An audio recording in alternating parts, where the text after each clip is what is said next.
The strangest part isn't that you've changed, it's that you never noticed it happening. Have you ever looked in the mirror and felt like you're looking at someone you know, but don't recognize? Nothing dramatic happened. You still have the same name, the same face, the same life, but something feels unfamiliar. It's as if the person you used to be disappeared without saying goodbye. This feeling is more common than you think, and psychology has an explanation.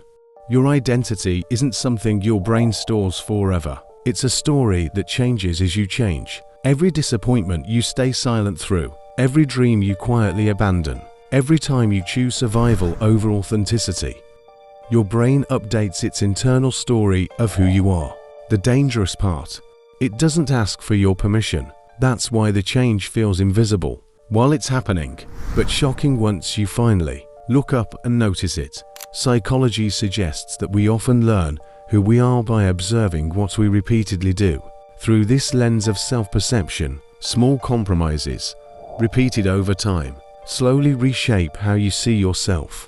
Eventually, temporary adaptations stop feeling temporary and become woven into the story you tell yourself about who you are.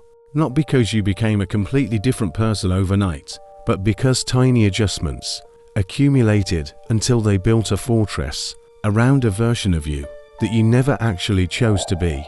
The person you miss isn't necessarily gone. They're simply buried beneath years of accommodation. And that's why old photos, familiar songs, or forgotten places can suddenly feel overwhelming. For a brief moment, they reconnect you with a version of yourself you haven't felt in years.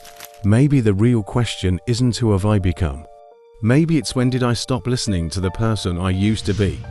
If pretending, pleasing people, or staying silent once kept you safe, those patterns gradually became part of your identity. The stranger in the mirror isn't a mistake, it's the reflection of habits built to keep you protected. And sometimes, the first step back to yourself is simply realizing that you've been surviving instead of living.